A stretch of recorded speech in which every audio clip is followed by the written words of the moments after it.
Hello, everyone. My name is Scott Atlas. I'm the Robert Wesson Senior Fellow, and I'm delighted to welcome everyone to Hoover Capital Conversation. Today's is entitled Federalism at Work, A Governor's Perspective, with our special guest, Governor Kristi Noem. Capital Conversations is an ongoing series featuring discussions between Hoover scholars who generate ideas that enable a free society, and leaders who turn those into actionable policies. We invite you to listen and participate in discussions between our issue experts and our policymakers as they consider solutions to some of our nation's most difficult problems, and we happen to have several right now. As I mentioned, we'll be talking to South Dakota Governor Kristi Noem. It's a great honor to welcome Governor Noem to Hoover. As part of this discussion, before I begin with a formal introduction, I just want to have our audience realize that we will be taking audience questions. We encourage you to submit yours on the Q&A button located at the bottom of your screen. So with that, I will get started. Again, it's an honor to be here talking with one of our nation's leading governors, Governor Kristi Noem of South Dakota. Governor Noem wears many hats, not just a rancher's hat, but she is a wife, a mother, a lifelong rancher, farmer, and small business owner. She started her federal government career in 2010 after serving in the South Dakota state legislature for several years, as she was elected to serve as South Dakota's lone member of the U.S. House of Representatives. During her time in Congress, in addition to many other successes, Governor Noem helped pass the Tax Cuts and Jobs Act, which put, at the time, $2,400 back into the pockets of the average South Dakota family, her constituents. In 2018, running on the platform of protecting South Dakotans against tax increases, government growth, federal intrusion, and government secrecy, she was elected as South Dakota's first ever female governor. As governor, she has respected the rights of her people by trusting them with her actions to exercise their own personal responsibility and allow them to make the best decisions for themselves and their families, and in turn for their communities. And we'll talk about this in some detail, but this approach has been most evident in her response to the COVID-19 pandemic, in which it's very notable that Governor Noem did not order any single business or church to close and never issued a statewide shelter-in-place order. And I will point out that she is the only governor that never closed any businesses by state order.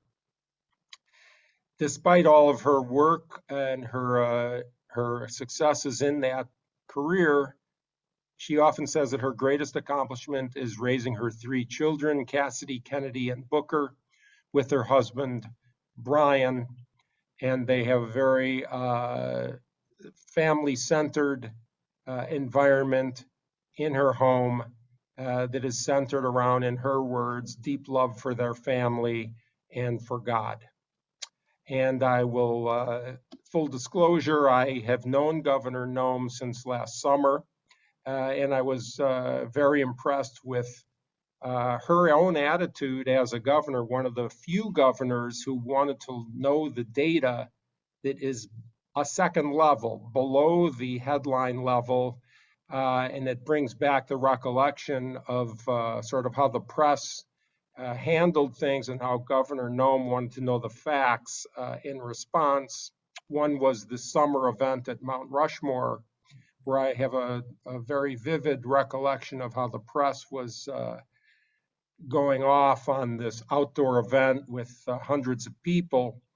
And yet Governor Noem and her staff figured out that, well, there were never any cases really that arose out of that outdoor event, which of course, as we know, the virus doesn't really spread outdoors well. But they wanted to pay attention to that detail. So with that, welcome, Governor Noem. We're excited for today's conversation. Well, thank you, Dr. Atlas. I am so grateful for the invitation to be with all of you. This is a great honor for me, and absolutely, I appreciated so much your wisdom and insight in getting us and helping us in South Dakota, and me in particular, make decisions for my people throughout the pandemic. The fear and division that I saw the media and the liberals perpetuate during this pandemic was unprecedented. And it was so wonderful to be able to access real scientific research and information that I could use to make wise decisions for our state. So you have been a wonderful connector for me, a place that I can get information that's helpful. And as leaders, boy, we need more of that honesty and integrity in some of our healthcare folks these days, that's for sure. Well, thank you. So let's talk a little bit about the pandemic before we move on to other issues, because as we know, the pandemic and the management really exposed many big issues for the country and about the country and how we're going to move forward. But first, I sort of would like to highlight your philosophy and how it was centered in your management of the pandemic in South Dakota. Well, I'll just remind everybody that I was raised on a farm and a ranch in South Dakota, so with a family that was not political at all. We did very much value our way of life, though, and we were a religious family that spent a lot of time together, that certainly appreciated our freedoms and our liberties. So I was raised knowing that America was special, knowing that our Constitution mattered, and that all of our laws that came forward that we lived by needed to be based on that document, which really was the structure that keeps this country so amazing. So when I got into politics, it was really because of a tragedy in our family, and I used that common sense upbringing and applied it to anything that I had held. So when it came down to this pandemic and we needed to start making decisions to prepare for the virus to hit our state, the first question I asked my general counsel, that I asked constitutional attorneys, is what is my job? What authority do I have and what authority do I not have? We quickly knew that we were going to be in an unprecedented situation. We hadn't had a pandemic for over 100 years, so there was no model to follow as far as a previous display of decision making that we could see and use as precedent, and that we really needed to find our way doing this. And for me, the best guidepost was really what has protected this country and made sure that people still every day were able to be successful. So that question, I think, was unique among governors, maybe, what my authority is, what authority don't I have. Most of them were basing decisions off the science and the facts and the data originally, but not necessarily consulting what their job was as a government official, as a leader. And that was maybe, I think, in my discussions and hundreds of hours of conversations, the difference was that I knew what people wanted me to do, but I also knew what was not my job. And I was raised to know that if you ask a government to do everything for you, that also is a government that's big enough to take everything away. And I don't believe the government is always the best solution to people's problems. So I do want to point out that you really were the only governor who didn't close any businesses. And I read your comment about that, which is that every business is essential to those who are dependent on the business. And I think that really, it sounds very simple, but this is something that just was not understood by the people making these kinds of decisions. You know, we're in the era now where we're going in a very aggressive way toward getting protection for those who are most vulnerable, and that is meaning the vaccines for people who are at risk. And I want to point out, although there's this message that somehow the Americans are not highly vaccinated, and nationally over 90% of Americans who are 65 and over, which is the high-risk group, have received a vaccine. But you were very out front on making sure that the elderly got vaccinated, and even today, I checked today, and South Dakota is at 95% of people over 65 have been vaccinated. And maybe you can comment on how you got that accomplished. Well, we could see from the very beginning who the vulnerable population was going to be. And then looking at our demographics here in South Dakota, we have an older population. We're one of the states that has more people in that age group than many others. And we also knew that we had people that had health conditions that would make them at greater risk. So we started early on educating them about the virus, what actions they could take long before there was even a vaccine, that they could make the decision to try to stay home, that we would get them the essentials they would need. They needed to wash their hands, be careful, stay healthy, get exercise, take vitamins and supplements that would build their immunity. And then as the vaccines came out, we started giving them information on what we knew could help protect their health and keep them from getting very ill that would end up in a hospitalization or even death. And I think that proactive approach to the education piece, we didn't use a bully pulpit. We didn't go out there and mandate it. We worked with them and wanted them to feel very comfortable with the information that they were getting and then to make that decision for themselves. I'm not sure where we cut off on that, but essentially how we got those individuals to be vaccinated was that we worked with our hospital systems and our healthcare systems, but then also partnered with them as a state and as a National Guard with those resources to make sure that we weren't creating a whole new deployment, but that we were partnering with them to get it out quicker when people were ready to be vaccinated. Yes, and that is a segue to what's happening now, which is a lot of pressure on people to get vaccinated, questions about vaccine mandates and vaccine passports. Maybe you could tell our listeners what your thoughts are on these kinds of things, particularly the vaccine passports issued by businesses, et cetera. Yeah, I think that's what's so tragic about what the Biden administration is doing, is that by demonizing the American people, by talking about how frustrated he is with them, with talking about that he's lost his patience, is that he's causing people to be more uncertain about the vaccine and really what their decision-making process might be. So, you know, I think first of all, the language coming out of the federal government is unfortunate and doing harm. Here in South Dakota, I have signed an executive order that has banned vaccine passports. I have told my state that we will not be mandating any vaccines. And I've also told the president that if he comes forward and releases guidelines on mandating to businesses that they have to vaccinate their employees, that we will take him to court. It's very clear in the Constitution that those issues that deal with public health and safety are to the states. They're delegated to the states and local governments, and it is not the role of the federal government. So he is far outside of his authority. If he does follow through on this, that South Dakota will lead the challenge in pushing back on that and fighting off that federal government intrusion on our people. And speaking of that, what is the feeling from you on schools and requiring children to be either vaccinated, tested, or wearing masks in school? What has your policy been on that? We don't have a policy on any of those. I have not said that children need to be vaccinated or need to wear masks or even need to be home. I have encouraged all of our children to be in school, and they have been in school full time throughout the pandemic. There are some parents that may choose something different, and we have built out high-speed broadband internet access across our state so that parents have the access to do that when they would want to, or if their children should be sick. But our local school boards are making individual decisions, but overwhelmingly at my encouragement and my partnership with them to protect health, those kids are in classrooms.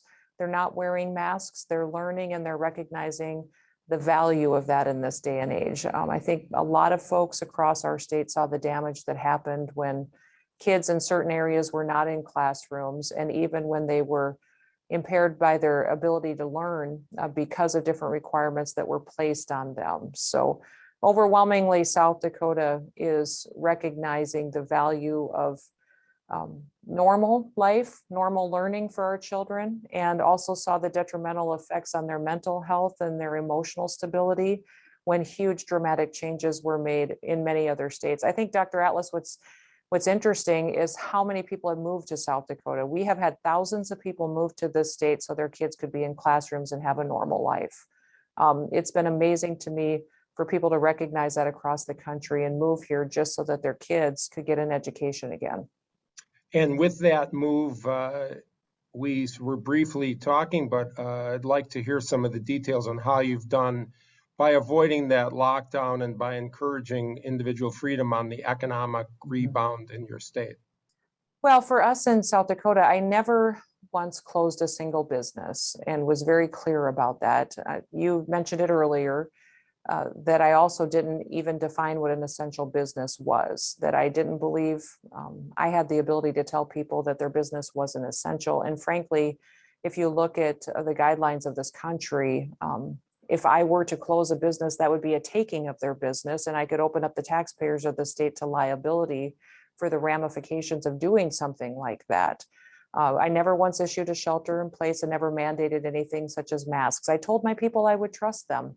I'd give them all the information and the data that I had, and I would let them use personal responsibility to make the best decisions for their health and their well-being and help take care of their families.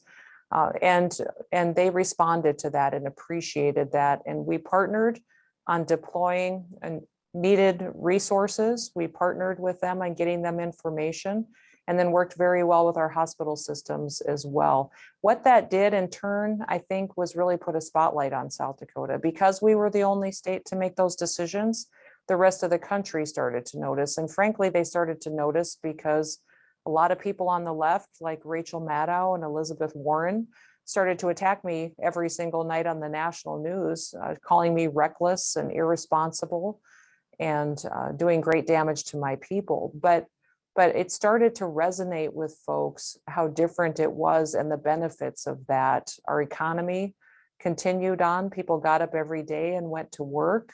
We never offered those elevated unemployment benefits in our state. Again, the only state to not accept those. In fact, I told the president at the time, thank you for the flexibility, but our people want to work. And we kept food on the table, and we kept roofs over our heads, and did very well. We now have the fastest growing economy in the country. And our GDP rate is around 9.9%. We have one of the lowest unemployment rates. I have right around 1,000 people in the entire state of South Dakota that are on unemployment today. I have 27,000 open jobs. So I've got a lot of growth and a lot of businesses that have relocated here for the certainty that we provide. And everybody's working, obviously, but we also are recruiting people to fill those jobs that we have a need for. And it really points to the fact that if you give people freedom and personal choice, that they really want to be there and they do thrive. Yeah, that's quite impressive.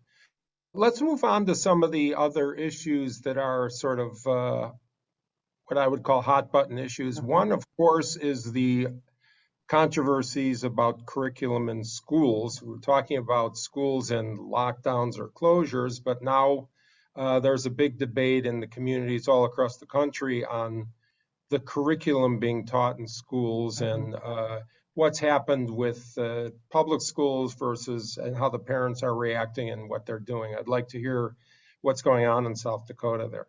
Sure. So when I ran for governor in 2018, I talked about the fact that I wanted to put more history and civics into our K-12 system, that I believed our kids needed to know more about our background, where we came from, the importance of our history, so we could learn from it and make better decisions in the future. And what was interesting is I proposed a bill that first legislative session in January of 2019, and it was defeated. And it was defeated by Republicans. That even at that time, Republicans didn't want to put a burden on our schools, didn't feel like we should be telling them what to teach. And just 2 years later, overwhelmingly now Republicans have passed that bill that I brought to them 2 years ago. They've realized what's going on in our school systems and recognized that we need to have a true and an honest history taught to our children so they really can celebrate the amazing accomplishments that this country has stood for and our leaders, and recognizing they also have flaws, and learn from them and continue to strive to do better. I was the first candidate for office this year that signed on to the 1776 pledge, which was the pledge that said we were going to teach a patriotic and true, honest history of this country. I'd encourage everybody that if you have someone that is running for national office, state office, local, school board, even city council, encourage them to take that pledge. What that pledge says is that we won't embrace critical race theory. We will push back against the 1619 Project, that we recognize the importance of America's past, and we'll stay true to what those facts are and make sure that we're working every single day to keep them in our classrooms so our kids learn the honest history of the United States of America. So very proud of the fact that I worked with Newt Gingrich and with Dr. Ben Carson to develop that pledge and push it out across the country so that when people vote for individuals, they know that they're voting for someone who really does love this country, our history, and believes in our future. Before we get off on schools, I want to give you the chance to talk about an issue that you've been in the news at least a while ago. The news cycle moves pretty quickly. But the issue of the NCAA, the law that was supposedly going to ban biological males from competing in female sports, and you got a little heat from particularly the conservative side of the world on not stopping or on not signing that law. Maybe you could explain that for the viewers. Well, absolutely. I appreciate the opportunity to do that. We had a discussion in our legislative session about girls' sports. Now, for years, I have worked to protect and make sure that only girls play in girls' sports in the state of South Dakota. In fact, when I was in Congress, the federal government said that in the sport of rodeo that we had to eliminate girls events and boys events, that there was no longer the ability to have separate events. And I was the only person in Congress as an elected official and in my state of South Dakota that fought the federal government on that and said, no, we are going to protect women's events, girls' events, and men's events in the sport of rodeo, and got the federal government to back off. At that time, nobody wanted to pick this fight because they felt it was too political and I couldn't get any help. So I'm pretty far out there on the fact where I stand on making sure that girls have the opportunity to play in girls' sports and that boys play in boys' sports. When this bill was proposed during our legislative session, it had some significant drafting flaws. In fact, those drafting flaws were so bad that as soon as I got that bill, I recognized it would end up in court and be challenged immediately. What I did is I issued a style and form revision and sent it back to my legislature and asked them to accept it fixed so that it could be put into law and stand any court challenge, and I would have the ability to enforce it. The legislature did not do that, and the bill died. And the press covered it, and conservatives covered it, that I had vetoed the bill, which was an absolute lie. What I did was ask for changes, and the legislature did not accept them. So the very next day, I put executive orders in place that said only girls could play in girls' sports in our K-12 system and in our collegiate system in the state of South Dakota. So now they are protected by executive order. And when we go back into legislative session, I'll bring my own bills that will be able to be withheld in the state and will withstand a court challenge should that happen going forward. What I learned throughout that whole experience, Scott, was that I had for years been bullied by liberals and by the left. It was the first time I'd really been bullied by my friends. And I realized how competitive people could be, worried about the future, potentially thinking I might want to do something beyond being governor someday, and were interested in doing me political damage early on. But I want everybody to know the truth. And the truth is that I love being governor of South Dakota. I'm going to protect people. I'm going to be smart enough to make sure that I'm signing bills that I am able to enforce and to keep in place and not be thrown out in court and set up a precedent which does great damage to the movement. And that is my job, and I will continue to do that. And I've always been out there very clearly stating that I believe only girls should play in girls' sports and boys should play in boys' sports. Yeah, thanks for that clarification. It's really shocking to hear that the press wouldn't report it accurately. I mean, that's just so stunning. Well, that's what's stunning to me is that the instant the legislature rejected that bill, I signed those executive orders that protected girls' sports. Nobody covered that. Nobody, and you still to this day, when they write articles about it, don't say Governor Noem went out there and signed these executive orders and already has drafted legislation that will be proposed as soon as we go into session and will pass and be codify those executive orders into statute in the state of South Dakota. But it fits somebody's political narrative, and I understand that it's politics. But I did not want to sign bad bills that would end up in court, and then I wouldn't be able to enforce anything as long as they were tied up in litigation. Yeah, makes sense. If you're just joining us, by the way, I'm Hoover Senior Fellow Scott Atlas. This is Hoover's Capital Conversations with South Dakota Governor Kristi Noem. We will take questions shortly, so please submit your questions at the Q&A button at the bottom of your screen. So let's move into some of these sort of bigger issues that I mentioned, and I think we all realize the pandemic exposed a lot of things about the country, about the way the governance is undertaken here, some of which was quite surprising to me, and I'm sure to others. What are your thoughts on the sort of movement of government toward the centralization from what was supposed to be a federalist system toward a federal government, and sort of, specifically, like we see a lot more executive orders, not just at the top, but of course by the state governors, et cetera. And just like to hear your thoughts on sort of philosophically and what you do as governor to stop that centralization.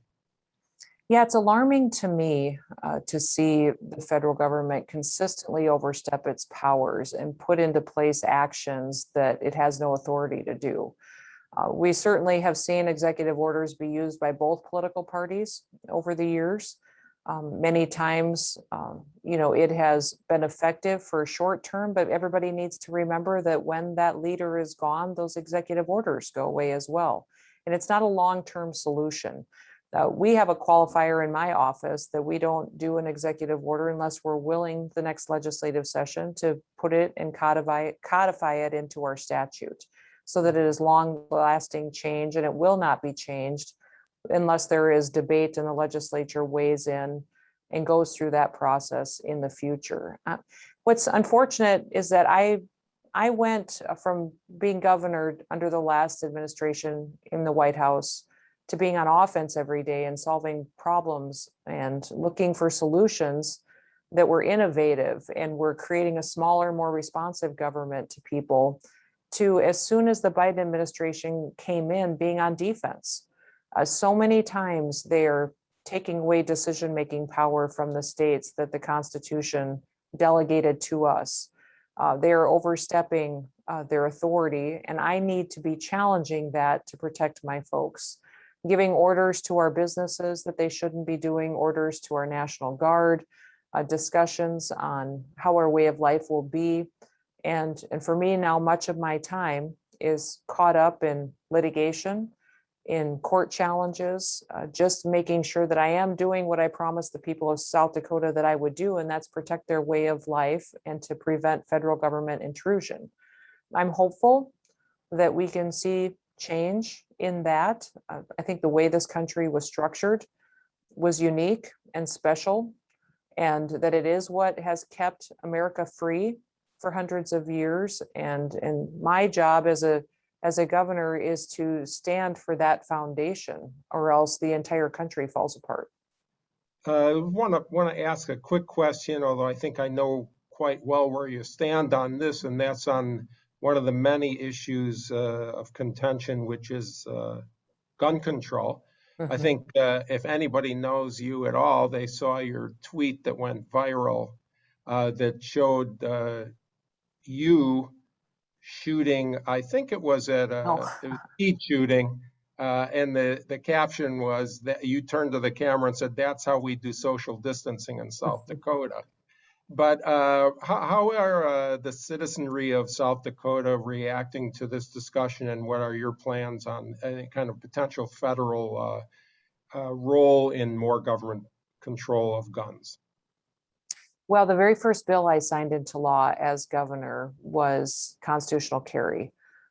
And that bill had been rejected by a Republican governor several years before I came into office. So that was a big change for the state of South Dakota, to have someone be willing to embrace that right of individuals to bear arms and to protect the Second Amendment in our state. People in the state overwhelmingly feel alarmed by the actions they see against an individual's right to possess and to bear arms. I know in our state, people recognize that it's a part of our history, our culture, our way of life. We live off the land here. We are one of the top hunting and outdoors states in the nation. It is how we spend time with our families. It's how we have vacations. We have a beautiful, diverse state where we love our wildlife and our habitat and take care of it so it can thrive. And we recognize our ties to the land and appreciation for those animals. So that engagement is very important to us, but we also recognize the need to protect ourselves and our families, and that this was a fundamental discussion back when we were fighting for freedom and liberty during the Revolutionary War, and was a specific debate at the time that our founders were discussing what this new country should look like and what rights the citizens should have. That is a belief that we are well educated on, that we believe we will stand for, and that when you take away someone's right to bear arms, that is truly when their liberties are gone. So we will have to continue to be smart and strategic on how we push back at this administration's desire to take away those rights. And it is one of the top rights that we believe ensures and protects all the other rights that are guaranteed to us in that Constitution, that document, the Bill of Rights, that we all value so much. Okay, let's move on to some of the questions I'm getting from the audience here. Okay. Here's one from Bob. There seems to be a strong move on all levels of government to rely on executive orders rather than legislation. Why is that happening? Well, there's several different reasons. You can have an immediate impact. So for instance, in South Dakota, we only have a 40-day session in our state. We go into session before many other states do in January, and the very first week of January, and we're done by the first week of March. So the rest of that year, there's not really an opportunity to put anything into law.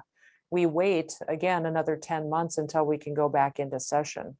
So for me, I have the ability to do an executive order, to put something in place that can stand until I have the chance to put a statute on the books. In our state, that's how it's utilized. We do not bring executive orders for long-term purposes. They are there to secure and bring stability until statute can be placed. I would say in other instances, I've seen executive orders be used out of laziness. They've been utilized because it's easier than having to educate people about the need for this policy, and it's instant gratification. And let's be honest, Scott, we live in a country that lives on instant gratification and lack of discipline today. And we've got too many leaders that see something in the headlines and then say, all right, I'm going to write an executive order, and do it to get a headline for a week or two, and don't necessarily recognize the impact that can have in the long run, and why we need to have the stability of having something actually in law. So it's utilized in different ways, and I would encourage every leader to put things in statute, because the debate, the committee hearings, the floor debate in the House and the Senate is incredibly important to learn more and to educate all members about why that is necessary and why it should be valid enough to put in statute. And when you bypass that and put it into executive order, you don't get all those benefits. But for us in South Dakota, with such a short legislative session, at times it's necessary to keep a protection in place until we can get into legislative session and put it in law. Okay. David says, I particularly liked your passionate defense of businesses' freedoms, but that includes the right to tell potential customers and workers that they must get vaccinated. What do you think about that? Well, in South Dakota, I did not dictate to businesses how to handle this issue, and it's been controversial. But I believe that if I tell businesses that they can't mandate vaccines, if they can mandate vaccines, it's no different than the Hobby Lobby case, where the federal government was telling them they had to provide contraception. That it's no different than telling bakers they have to bake cakes for individuals that they don't choose to, or they would want to make a different decision. So that is how I make my decisions, is when we look at the precedent and what my job is as a governor and as a leader. It's not setting up a situation where we're hypocritical in saying, well, now this is something the government should step in and do, and allow those of the other opinion then to come back when they're in control and to do the exact same thing to us. So it is not an authority that I believe on private property rights, on private property, that the government should be coming in and dictating those types of decisions to those owners. That is not my job. And I think people should be very careful what problems they ask the government to solve for them. A government that will solve all of your problems will also take away everything. And many, many times the individual freedoms that we have also require us to take action by ourselves and have the responsibility to take those actions as well that we deem are fit. Okay, let's move on to another somewhat controversial issue, which is abortion. Question here from Lou. What is your position on a woman's right to choose? Do you believe in protecting that right as you do with sports? And the next part of it is, how do you feel about specifically the Texas law regarding a 6-week pregnancy limit for abortions? Well, my team is looking at the Texas law to see if that is something that we could put into place here in South Dakota. So I thought that was a victory for life when we had that decision come out of the Supreme Court. When it comes to pro-life litigation, legislation, and issues, it's about protecting an innocent life. This is an individual that has no opportunity to speak for itself, and that we should in this country stand for that life having the ability to come to fruition. We've watched a lot of these different issues come forward, and I recently brought forward some proposals and an executive order that we will have during legislative session and deal with as well, that deals with telemedicine and the ability to get an abortion by telemedicine. For years, we've listened to those that want a woman to have a choice and have it be between her and her doctor, are now saying that a woman should be able to get an abortion from any stranger over the internet and over the phone. The Biden administration is pushing down a regulation that says a woman can utilize telemedicine to get a chemical that allows them to have an abortion from anybody that they would be able to get to write a prescription from somewhere in the country or in the world.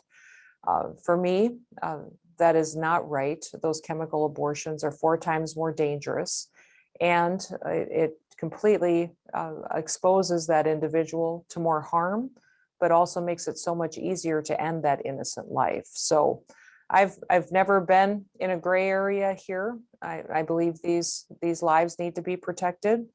They deserve a right to live.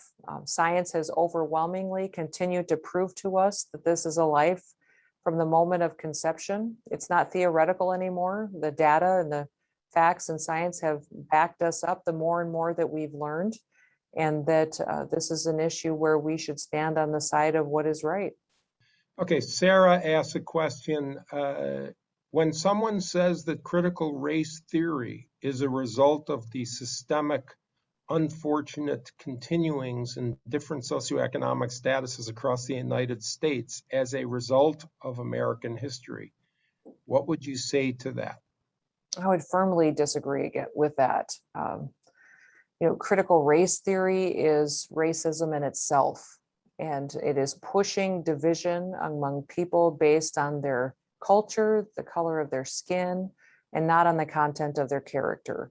And so I fundamentally disagree, passionately disagree. And American history has proven over and over again that yes, we've made mistakes. Yes, our leaders have made mistakes, and we should continue to learn from them. But this country was founded on freedom, and our leaders fought for freedom of individuals to have the right to go out and provide for their families and make a living in a way that respects each of them, not based on their skin color, but based on who they are and the fact that they are a human being. So I think that what we see is an agenda that's being perpetuated to further divide this country, and we need to stand firmly on the side of truth and continue to unite Americans. That our greatest strength is that we are a people who believed in each other and recognize that we should be serving each other and optimistic and happy. We continue to live in the greatest country in the world. We just get up every morning and seem to forget how blessed we are. I'd like to hear your thoughts on the issue of the southern border. I know that South Dakota is not near the southern border, but these issues, of course, affect the entire country. And as you know, Governor Abbott, some governors sent assistance to the Texas border for the enforcement of immigration law. What is your thinking on that, and what did you do? Yes, it's been a huge concern of mine all along. In fact, when the Texas and Arizona governors asked for assistance, South Dakota responded. I sent my National Guard down there to partner with the Texas National Guard, and they just returned from a 60-day deployment down there helping to secure that border. The reason I sent my National Guard is because I looked at the situation they were going to be in down there. Our Guard is specifically trained for war. They're specifically trained to go in and cooperate with other teams, other agencies and departments, and to fill in the gaps and to help face the types of situations that we're seeing down there at the border. And I wanted to be a part of the solution, not just for national security issues, but because so many of the problems that we deal with here in South Dakota are coming across that border. We have a vast majority of the drugs that comes into the Midwest are flowing through my Native American reservations that come across the southern border. Human trafficking we see in this country is prevalent, and much of that is coming across the southern border. So we are having an impact on our people here in South Dakota, on our communities, and our Guard needed to be there to help secure that border because of all those reasons, because of the national security threat that we face, because of the drugs and the human trafficking that's happening. And we were grateful to be a part of the mission. They are home now for a short period of time, but they have been asked to return. I'll be sending another 125 individual Guard members down there in October for redeployment to help with that border situation. Okay. Let's talk a little bit about ensuring fair elections. You know, this is an issue. We just had the recall election in California, and of course, everyone in California got sent ballots, whether they were requested or not. I'm just curious, what are your thoughts, and how does that work in South Dakota? And what do you do specifically to maintain and ensure fair, legitimate elections?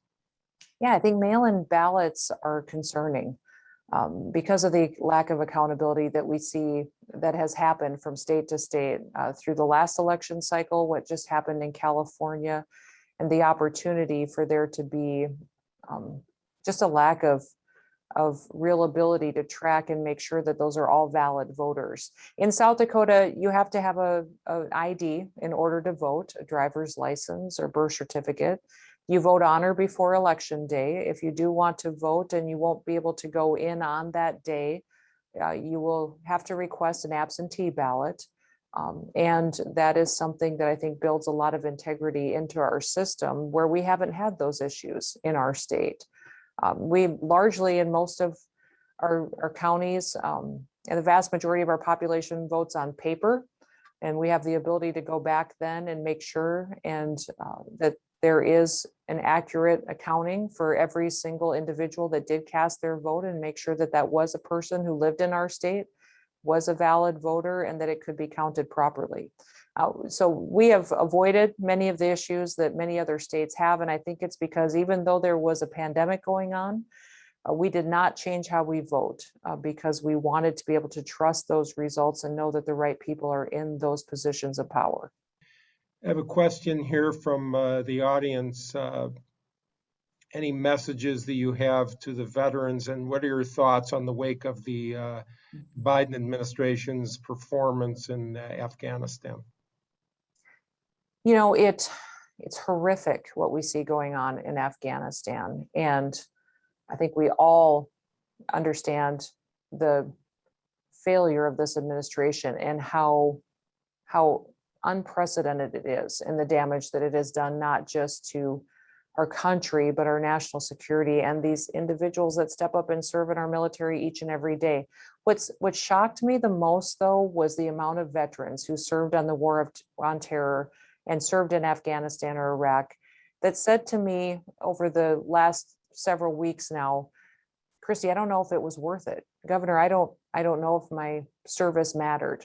And I have spent a vast majority of my time letting them know that it was worth it, because they were there and they served and they protected us. We did not have a conflict or an event here in our homeland, that our children slept safely in our beds because they were there and they were serving. And because they were there, Afghan women and children now know that there is a different way of life. They now know that there is such an opportunity for education, for freedom, and can continue to passionately fight for that, and that we will stand by them. So what happened in Afghanistan is hard to explain. I firmly believe, Scott, that it was on purpose.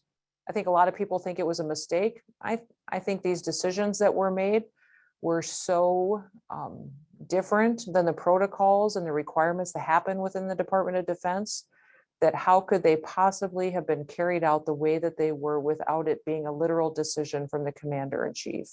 So that is the reality that I believe we need to deal with, and that we need to start making our decisions as a people to hold these leaders accountable for the decisions that they made to expose us to a failure in Afghanistan like we've never seen in this country before. Okay, I'm going to finish up with a final question from several people here. Looking at the 2024 presidential election, the questions are, would you support President Trump if he runs again? And would you consider running in the future? Yes, I would support President Trump again in the future. I campaigned for him in 17 different states because I knew what would happen if President Biden had the opportunity to take over the White House, and how fundamentally this country would change. I didn't know he would wreck the country this fast. That was remarkable to watch how quickly he has devastated us. But President Trump, I loved working with him because he was one of the very few people that I worked with in public office that actually did what he said he was going to do. He followed through on things. He was a problem solver. And with the political climate that we have today, we need fighters. So I would support him. And I think that really, we need a leadership change in this country. I am solely focused on being the governor of South Dakota. I ran for governor because I love this state and I wanted to be here with my people. So I just want to be able to go to bed every night knowing that I did my job protecting this country and did all that I could to give my kids and my grandkids an opportunity to grow up like I did. I do not want to end my life thinking I got selfish and didn't do my part. And so that's what I'm focused on each and every day. And I think that we'd be incredibly blessed to have leaders in the White House again that truly felt the same way about the United States of America. Okay, well, I think we're going to end on that note. I want to thank you, Governor Noem, so much for your time. It was a great conversation. Great seeing you again. And for the audience, you can learn more about this series at hoover.org/Capital Conversations. I'm Hoover Institution Senior Fellow Scott Atlas. My forthcoming book, by the way, is about COVID, a plague on our house, my fight at the Trump White House to stop COVID from destroying America. If you want to be shocked about what happened in the task force and in the White House and learn a little bit about big issues that come out of it, you might want to take a look. It'll be out in November. Thank you all for joining us today. Hope you'll tune back in for future conversations. Thank you, Governor Noem, again. Oh, thank you. Appreciate it.